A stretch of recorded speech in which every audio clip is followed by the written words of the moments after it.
परम प्रेम में श्री ठाकुर परम आराध्या जगत जननी श्री बड़मा परम पूज्य पाद और श्री बड़दा परम पूजनीय वर्तमान आचार्य श्री दादा के श्री चरणों में मेरा कोटि कोटि प्रणाम। और इस ऑनलाइन सत्संग में उपस्थित सभी पंजाधारी दादा लोगों, भक्तों, माताओं, बहनों, बच्चों को मेरा हार्दिक जय गुरु। और संजय दादा और मंच संचालन पे शिवानी दी हैं, हम आपका आभार व्यक्त करते हैं। आप लोगों को बहुत बहुत धन्यवाद जो आप लोगों ने हमको ठाकुर जी के बारे में कुछ बोलने का मौका दिया। हम लोग ठाकुर जी की बात करेंगे और ठाकुर जी की बात सुन भी रहे थे आप लोगों द्वारा। और हमारे बीच में कानपुर से हमारी बहुत ही प्यारी दीदी, उनको हम बोलते हैं, वो हमको राखी भी बांधती हैं और उनका कहना ही क्या बहुत अच्छी तरह से संचालन कर रही हैं। देखिए, यही सब है आदमी का, आदमी के प्रति लगाव और प्यार, और जो ये सत्संग में इंसान का एक दूसरे के प्रति मनुष्यों का जो प्यार है, लगाव है, इसी को ठाकुर जी लेकर के चलने की बात बोले हैं और कुछ नहीं जो आप लोग कर रहे हैं। तभी ठाकुर जी मनुष्य को प्यार करते हैं और मनुष्य को प्यार करने के लिए ही ठाकुर जी ने बोला है कि टका पराया मानुष अपना, जितना हो मानुष धर्मा। तो मानुष तो धरेंगे हम, लेकिन मानुष को धरने के लिए हमारे अंदर शक्ति चाहिए, हमारे अंदर प्रेम चाहिए, हमारे अंदर चरित्र चाहिए, हमारे अंदर सारी अच्छी चीजें चाहिए इस शरीर के अंदर। तभी हम एक मनुष्य को धारण कर सकते हैं, एक मनुष्य को पकड़ सकते हैं, या सबसे पहले हम खुद मनुष्य बन सकते हैं। ये सत्संग भी वैसे ठाकुर जी ने कहा है कि सत्संग जो है मनुष्य बनाने का एक कारखाना है। इसीलिए सत्संग repair the man just like a motor car. सत्संग में आदमी को रिपेयर किया जाता है। ये कहीं बहुत बड़ी बात नहीं है। हमारे अंदर जो है सारी संभावनाएं हैं, एक आदमी के अंदर सारी शक्ति निहित है, लेकिन हम दर दर भटकते क्यों हैं? क्यों भटकते हैं? क्योंकि एक बार ठाकुर जी के पास एक आदमी गए और बोले कि प्रभु मालिक, हमारा चरित्र जीवंत कैसे होगा? ठाकुर जी ने बोला कि उसके लिए तीव्र इच्छा चाहिए और केवल मैं अच्छा हूं, मैं किसी से मतलब नहीं रखता हूं, मैं किसी का भला बुरा नहीं जानता हूं, मैं बहुत अच्छी तरह से चलता हूं और किसी से मतलब नहीं रखता हूं, तो ठाकुर जी बोले इससे चरित्र आपका जीवंत हो ही नहीं सकता है। हमें अपना चरित्र जीवंत करना है तो अन्य लोगों के भला बुरा के बारे में सोचना ही होगा। इसीलिए ठाकुर जी बोले you are for the lord not for others and you are for the lord so for others. एक बार महात्मा बुद्ध जी बैठे थे, प्रवचन दे रहे थे। एक आदमी आया, उसमें से उठ करके जो लोग सुन रहे थे, पब्लिक में से, जनता में से आया और उसने आकर के महात्मा बुद्ध के मुंह के ऊपर थूक दिया। महात्मा बुद्ध कुछ अफसोस व्यक्त नहीं किए, उन्होंने उसको साफ किया, बोलते रहे। फिर आया, फिर उसने थूका, फिर महात्मा बुद्ध बोलते रहे, फिर आया, फिर थूका, फिर महात्मा बुद्ध बोलते रहे। कुछ जो है उसके खिलाफ प्रतिक्रिया नहीं की। महात्मा बुद्ध के सेवकों ने कहा कि महात्मन इतना अपमान कर रहा है, कुछ हम लोगों को आदेश दीजिए। महात्मा बुद्ध कुछ आदेश नहीं दिए, वो आदमी चला गया। जब वो आदमी चला गया, रात को सोया तो उसको बेचैनी फील हुई कि मैंने उस महात्मा के ऊपर थूका, अफसोस जाहिर किया। फिर दूसरे दिन सुबह आया और महात्मा बुद्ध से बोला कि भगवान मुझे माफ कर दीजिए, आपके ऊपर मैंने कल बहुत ही अभद्रता की थी। महात्मा बुद्ध बोले कल तुम कौन हो? बोले कि हम वही आदमी हैं जिसने आपके ऊपर थूका था। महात्मा बुद्ध बोले कि मैं तो ऐसे कोई आदमी को जानता ही नहीं, और कल क्या हुआ था? कल की बात भी नहीं जानता हूं, आज की बात मैं जानता हूं, आज, अभी और वर्तमान की बात को।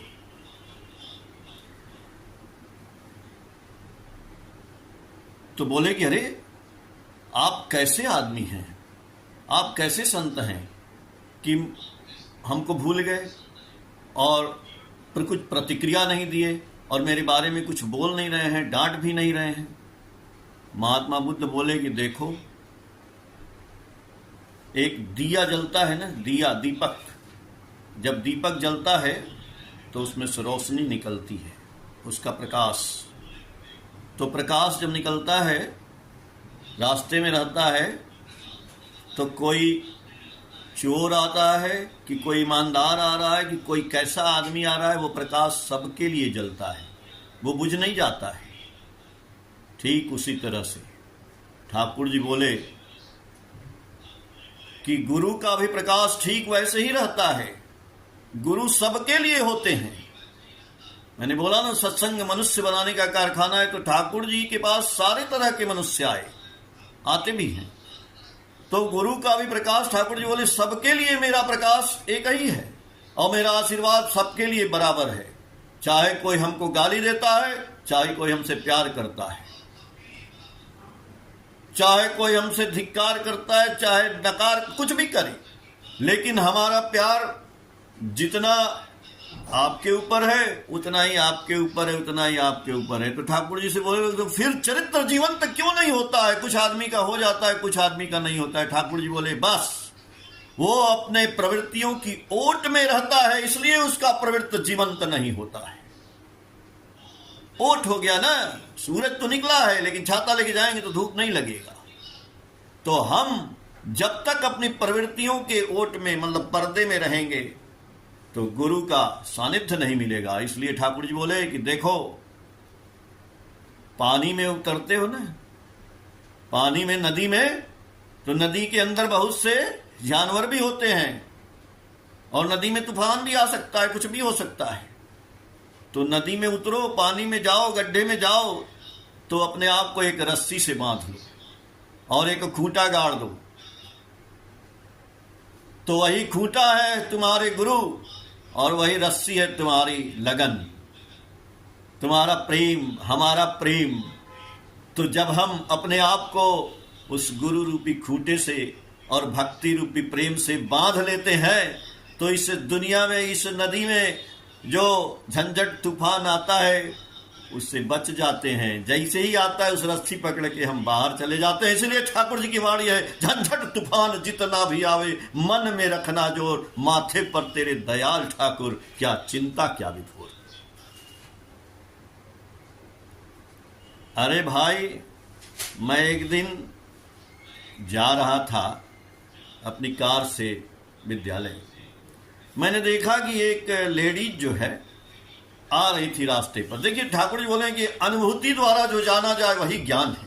मैं एक दिन पढ़ रहा था ठाकुर जी की किताब, तो ठाकुर जी बोले कि आप भक्तों को एक डायरी रखनी चाहिए और एक पेन रखना चाहिए। ठाकुर जी के पास तो आदमी रहते थे जो ठाकुर जी की बातों को लिखते थे, प्रफुल्लदा, देवी प्रसाद मुखोपाध्याय, अच्छे अच्छे लोग, विद्वान लोग, चाहे जो भी है, ठाकुर जी ने उनको अपने पास लिखने के लिए रखा था कि मेरी बातें जब भाव में या जैसे बात करते हैं, जो भी विचार आते हैं आप उसको लिखते रहो। आज वही है, आलोचना, प्रसंग, पुण्य, बहुत सी किताबें हैं ठाकुर जी की, वो अनुश्रुति ग्रंथ आप लोग लाइए। और आजकल तो बहुत अच्छा चीज हो गया है, कोई ये बहाना ना बनाए कि हमको जी बंगला नहीं आता है, जी समझ में नहीं आता है, जी ये लैंग्वेज नहीं। कोई आजकल लैंग्वेज का जमाना वो चला गया सब, कि पहले हमको जी बंगला की किताब नहीं समझ में आती है जी। तो क्यों नहीं आती है? आप बंगला की किताब लाइए, 50,000 का मोबाइल रख के महाराज का है को रील देखने के लिए, 20,000 की मोबाइल है, 1,00,000 की मोबाइल है का है को रील देखने के लिए। रील देखिए ना, कौन मना कर रहा है? लेकिन उसी मोबाइल में बहुत से ऐप हैं, वो बंगला की किताब को ट्रांसलेट करिए महाराज, सब समझ में आ जाएगा। लेकिन करेंगे तब न। इसलिए ठाकुर जी बोले हैं कि हमार काच्छे थाका ना, हमार संग थाका। खाली हमारे पास बैठ करके माला पहना देने से, चंदन लगा देने से, फूल चढ़ा देने से, फल चढ़ा देने से, पैसा चढ़ा देने से कुछ नहीं होगा। हमार काचे था ना, हमार संग था का, हमने जो बोला है वो करो, हम ही जा बोले ताई कर। तो क्या कर, ठाकुर जी की जो लिटरेचर है, ठाकुर जी की जो इच्छाएं हैं, ठाकुर जी की जो बातें हैं, उनका प्रचार प्रसार करिए। कौन करेगा? आप करेंगे, हम करेंगे, सब करेंगे, तभी होगा। सत्संग बहुत अच्छी चीज है, लेकिन इतना बढ़िया मशीन आपको मिल गया, इतना बढ़िया इंस्ट्रूमेंट जिसका नाम है मोबाइल, इससे बढ़िया कुछ नहीं। आप इसका सदुपयोग करिए, ठाकुर जी की बातों को देखिए। रील पे रील आ रहे हैं तो हम भी अपने गुरु जी का रील बनाएंगे, हम भी अपने गुरु जी को पूरे विश्व में परचम लहरा देंगे। हर आदमी जब बनाने लगेगा ना, जैसे फेसबुक व्हाट्सएप कुछ भी खुलेगा खाली गुरु जी दिखाई देंगे। तो हम गुरु से जब प्यार करेंगे तब ना, तो गुरु जी से प्यार किए तो गुरु के नशे में डूब जाएंगे। इसीलिए जब गुरु जी के नशे में डूबेंगे तब हमारा चरित्र उनकी तरह से होगा, जैसे वो बोल रहे हैं कि आमी जा बोले ताई कर। मतलब केवल हम अच्छे हैं और दूसरे के लिए अच्छे नहीं है, किसी के लिए सोचते नहीं हैं। ठाकुर जी बोले ना, you are for the lord not for others and you are for the lord so for others. यदि आप गुरु जी के लिए हैं, ठीक, अच्छी बात है। तो गुरु जी सबके लिए थे, इसलिए हमको भी सबके भले बुरे के लिए सोचना होगा। कैसे सोचें? आज तो एक जो दीक्षा पत्र का माध्यम जो दिया गया है कि उसको फिर से आप लोग जो है समाहित करिए, ये भी एक काम है उसमें। इसके माध्यम के द्वारा भी हम दुनिया का बहुत सा काम कर सकते हैं, लेकिन उसके लिए हमारे अंदर एक शक्ति होना चाहिए। अब वो शक्ति आपके अंदर है। मैं बार बार कहता हूं कि हर आदमी के अंदर वो शक्ति है। देखिए, माचिस के अंदर बहुत सी तीलियां होती हैं, सैकड़ों तीलियां हैं। अब बहुत वो ज्वलनशील होती हैं, बहुत खतरनाक होती हैं, लेकिन वो खतरनाक क्या, हम बक्सा में रखे, हम कपड़े के भीतर रखे हैं, लेकिन उनकी औकात नहीं है कि वह आग लगा सके, नहीं लगा सकती। वैसे ही आपके अंदर इतनी शक्ति है कि आप चाहे जो बनना चाहेंगे वो हो जाएंगे। मालिक के पास नाक रगड़ने की जरूरत नहीं है, मालिक ने जो बोला है वो करेंगे। तब क्या करेंगे भैया? तीली को रगड़नी पड़ेगी, बिना रगड़े आग नहीं निकलेगा।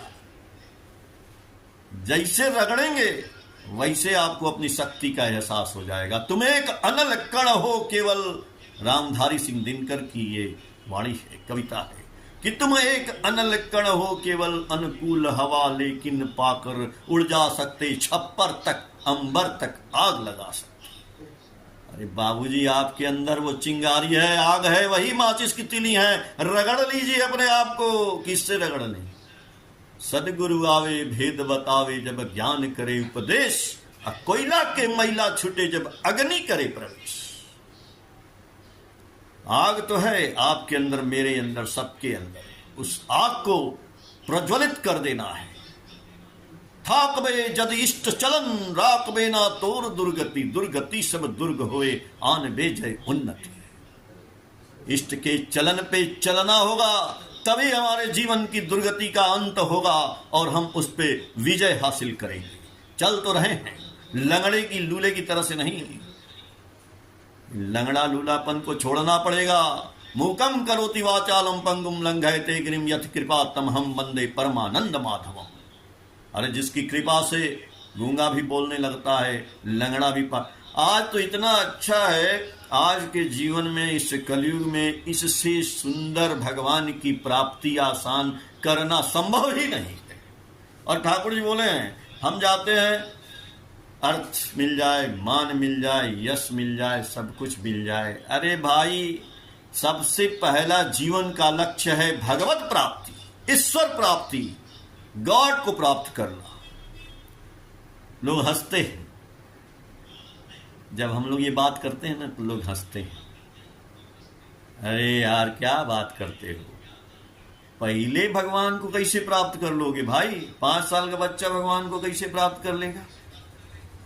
पहले तो धन को प्राप्त करना है। जीवन में दिमाग में सबके यही बैठा है कि पहले धन प्राप्त करना है। ठाकुर जी कह रहे नहीं, पहले भगवान को प्राप्त करना है। और जब भगवान मिल जाएंगे तो सब कुछ मिल जाएगा। वही एक साधु की बात, जिस साधु के पास एक आदमी बहुत परेशान था, वो गया तो बोला, महात्मा मैं बहुत परेशान हूं। बोले क्या परेशान हूं? बोले सांसारिक आवश्यकताएं यही सब पूरी नहीं होती। महात्मा बोले कि इतनी सी बात है, ले बालू में हाथ डाले, वहीं बैठे थे, मट्टी में से निकाले एक रत्न, उनको दे दिए। बोले ले जाओ, इससे लोहा को छुएगे ना तो सोना हो जाएगा, बेच दे। अरे बहुत खुश हुआ, क्या बात है। अब वो लेके चल दिया, लेकिन जाते जाते रास्ते में लौट के फिर आ गया। महात्मा बोले क्या रे, फिर क्यों आया? जा अपनी इच्छाएं पूरी कर ले संसार की, दुनिया की, क्या आ गया लौट के? बोला नहीं, मेरे समझ में आया कि जब सारी इच्छाएं पूरी ये कर सकता है, ये तो आपके पास है, तो आपने इसको जमीन में फेंका पड़ा है, तो आपके पास इससे भी बड़ा कौन सा रत्न है भाई? उसको ज्ञान चक्षु उसका खुल गया। वो सोचा कि इस महात्मा के पास ऐसी चीज है जो इससे भी बड़ी है, तो क्यों ना उसको ले लिया जाए। ये होना है। तो पहले हमको भगवान की प्राप्ति इसीलिए करनी है। जब मालिक मिल जाएंगे ना तो ये सब कुछ मिल जाएगा। लेकिन वही बात है, हम अपनी प्रवृत्तियों की आड़ में मालिक को देख नहीं पाते हैं। मालिक का आशीर्वाद तो हर समय हो रहा है, हर समय बरस रहा है। उस प्रवृत्तियों को हटाने के लिए ही मालिक की दीक्षा ली जाती है, मालिक की शरण में जाना पड़ता है, उनका नाम लेना पड़ता है, उस नाम को मनन करना पड़ता है। सदगुरु शरणापन्न हो, सतनाम मनन करो, सत्संग का आश्रय ग्रहण करो। ठाकुर जी बोले हैं, मैं निश्चय कहता हूं कि तुमको अपनी उन्नति के लिए अब और सोचना नहीं पड़ेगा। आपने दीक्षा ले लिया, आपने सब कुछ कर लिया, फिर भी हमारी प्रगति नहीं हो रही, प्रगति हो ही नहीं रही है। हमने कई साल से दीक्षा ले रखी है, प्रगति नहीं हुई, बहुत परेशान है, कहीं न कहीं कमी है। देखिए, जब आदमी का हार्ट अटैक होता है तो उसको ले जाया जाता है तो बोलते हैं कि नस में आपके ब्लड का क्लॉटिंग हो गया है। तुरंत डॉक्टर उस क्लॉटिंग को रिमूव करता है। तो हमारी यदि तरक्की नहीं हो रही है, हमने प्रभु की दीक्षा ली हुई है, मालिक की दीक्षा ली हुई है, हमारे रक्त में क्लॉटिंग हो चुकी है, उस क्लॉटिंग को निकालना होगा। कैसे निकलेगा? कोई डॉक्टर नहीं आएगा, आप ही को खुद करना पड़ेगा, स्वयं अपना सीना चीर के उसको निकालना पड़ेगा। You are for the lord. एक ही बात है बस, केवल हरिनाम हरिनाम हरिनाम। ठाकुर बोले हैं भाववाणी में, पुण्य पोथी में, हरिनाम कर ले सब किछु भाले हो जाए, रोग शोक दुख ताप किछु थाके ना। ठाकुर बोले छन नामे ब्रह्म आमी ब्रह्म धरते पारे। इतना सुंदर अमृत मिला, हमने उसको जहर में बदल दिया। अरे नशा तुम्हारा जिस तरह, जिसमें जिस प्रकार आचार व्यवहार चरित्र भी धरे वही आकार। हम नशेड़ी नहीं बन पाए। जब नशा शब्द बोला जाता है तो आदमी का दिमाग सबसे पहले शराब पे जाता है। क्यों भाई? नशा तो बहुत अच्छी चीज है, नशा तो उत्तम है, नशा तो सर्वोत्तम है। जो नशे में नहीं है वो पागल है, बेवकूफ है। जिस दिन हम पूरे नशे में डूब जाएंगे ना, जिस दिन 100% नशेड़ी हो जाएंगे ना, उस दिन हमारे जीवन में कोई चीज की कमी नहीं रहेगी। हमारे जीवन में कमी है, हमारे जीवन में दुख है, हमारे जीवन में प्रलाप है, हमारे जीवन में कष्ट है, झंझट है, तूफान है। नशे में कमी है। उस दारूबाज से सीखना पड़ेगा, उस गजेड़ी से सीखना पड़ेगा। और आप लोगों को नशा है तभी जब ये सीधी से सत्संग होता है तो आप लोग इससे जुड़ जाते हैं और यहाँ पे सब लोग इकट्ठे हो जाते हैं। नशा है, नशा को थोड़ा बढ़ाना है। क्या करना है? बोले ना, हरि नाम प्रभु नाम, जो कबीरदास ने बोला है कि सांस सांस पे नाम ले, श्वास व्यर्थ न होए, और ना जाने इस श्वास का आवन होए न हो। भाई आपके पास समय नहीं है। बहुत आदमी कहते हैं, ठाकुर जी तो बोले हैं कि सुबह दोपहर शाम जो आदमी खाली है क्या करेगा? 3 घंटा नाम। ठीक, जो कर्मशील है, जो कार्य क्षेत्र में व्यस्त है, बहुत बिजी है, रात उसकी है, रात उसकी है, समय उसका है। 3 से 4, 4 से 5, 2 से 3, जैसी उसकी इच्छा है। 1 लाख की मोबाइल है, 50,000 की मोबाइल है। टाइम लगाइए ना महाराज, थोड़ा उठिए, तपस्या करिए, त्याग करिए, प्रभु का नाम करिए, 1 घंटा बैठिए। नहीं बैठेंगे, नहीं बैठेंगे और सोच रहे हैं कि आग लग जाए, सारी आवश्यकताएं पूरी हो जाए, दूसरे काम हो जाए। कभी नहीं होगा, हो ही नहीं सकता। It's not possible. आपके अंदर शक्ति है। आपको माचिस को रगड़ने की मैंने बात कही थी। अरे मैं बता रहा हूं कि मैं जा रहा था एक जगह रास्ते से, वही स्कूल वाली बात बता रहे थे, जा रहे थे विद्यालय। तो मैं अपनी कार चला रहा था, मैंने बाहर देखा एक औरत को। वो औरत सर पे एक झोला टांगी थी और एक हाथ में कोई चीज ली थी, रस्सी से लटका था और नीचे एक लोहा बंधा था उसमें, और उसको जमीन से रगड़ती हुई आप लोग देखे होंगे, जमीन से रगड़ती हुई जा रही थी। तो जमीन से रगड़ती हुई जा रही थी तो हमने देखा कि उसमें क्या था। आप लोग देखें, उसमें मैग्नेट रहता है, चुंबक। वो चुंबक क्या करता है कि ऐसे जब रास्ते में चलते जाएंगे ना, तो जितना लोहे का कण है जमीन पे गिरा है वो उसमें सटते जाता है, वो उसको सटा लेता है। तो फिर जब सट जाता था तो उसको निकाल के वो रख लेगी उसी थैले में जो पीठ पे लादी थी। तो मान लीजिए 1 किलोमीटर 2 किलोमीटर जितना वो चल सकती है, ऐसे चलती रहती है या चलता रहता है, जो भी है, कोई भी लेके जा सकता है। तो मैग्नेट में लोहा वो पकड़ा और उससे उसने निकाल लिया, तो उसको रख लिया। ये मैंने देखा, इसको सोचा कि भाई ये तो बड़ी अच्छी चीज है यार, जितने लोहे गिरे हैं उसको सटा लेती है। ठाकुर जी ने कहा कि जीसस क्राइस्ट ने बाइबल में जो बात कही है वो लिखी हुई है, you come with me, I shall make a fishers of man. तुम मेरे पास आओ, मैं तुम्हें आदमी पकड़ने वाला मछुआरा बना दूंगा। आप हम जितने भी लोग इस सत्संग में विद्यमान हैं, जितने भी लोग सुन रहे हैं, सब लोग सुन लीजिए। आपको मछुआरा बनना होगा, आपको भी बनना है, हमको भी बनना है। ये ठाकुर जी का आदेश है, you come with me, I shall make a fishers of man. कितना आदमी पकड़े। ये सत्संग में जाने के बाद, रोज हम सत्संग सुनते हैं, सीधी से होता है। कौन आदमी है जो हर रोज एक आदमी को सटा के ले आता है? कौन आदमी का चुंबक तगड़ा है जो महीने में 2 आदमी को लाता है? कौन आदमी का चुंबक तगड़ा है जो साल भर में आदमी पकड़ता है, सटाता है? नहीं सटता है आदमी। मैग्नेट बेकार है, चुंबक बेकार है, चुंबकत्व तो नहीं है। हमारे अंदर ऐसा चुंबक होना चाहिए। औरत लेके जा रही है रास्ते में, लोहा सट जा रहा है। भाई हम रास्ते से गुजरते हैं, आप गुजरते हैं, आप ठाकुर जी के बंदे हैं, आप ठाकुर जी की दीक्षा लिए हैं, नाम कर रहे हैं, यजन याजन इष्टवृत्ति कर रहे हैं, सब कुछ कर रहे हैं। हम लोग जाते हैं, एक तो आदमी नहीं सटा,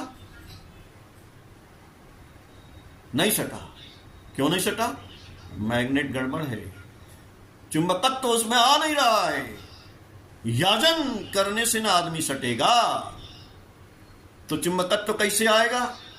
ठाकुर जी ने पुण्य पोथी में बोला है कि एक लोहे के ऊपर यदि कापर वायर को, तांबे के तार को चढ़ा करके उसमें बिजली प्रवाहित की जाएगी, इलेक्ट्रिक, तो उसमें चुंबक आ जाएगा।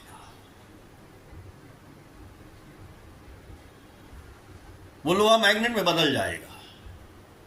तो हमारे अंदर कापर वायर तो चढ़ गया है साहब, चढ़ा है इस शरीर के ऊपर, दीक्षा रूपी कापर वायर चढ़ गया है, इलेक्ट्रिक प्रवाहित नहीं हुई।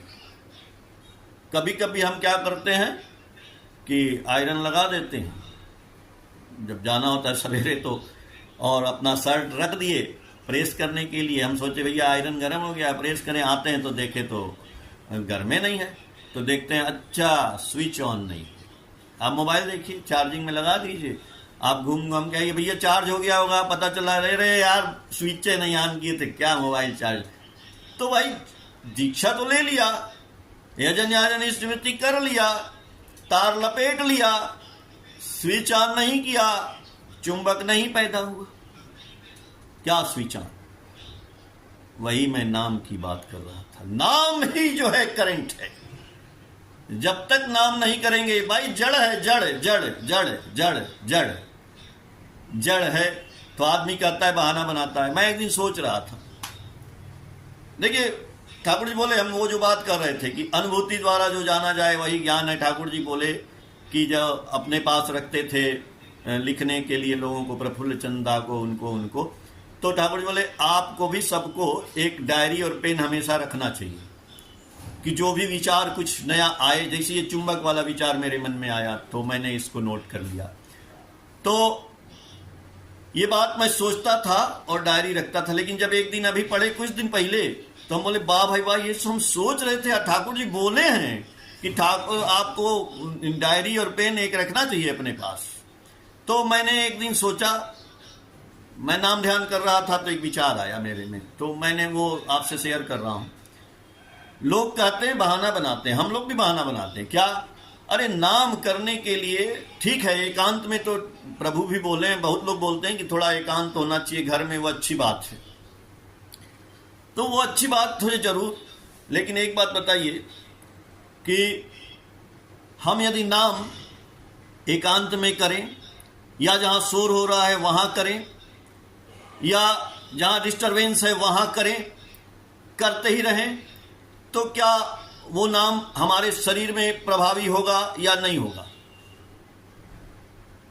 अगर हम सोचते ही नहीं एकांत में नाम करना प्रभावी होगा, अरे भाई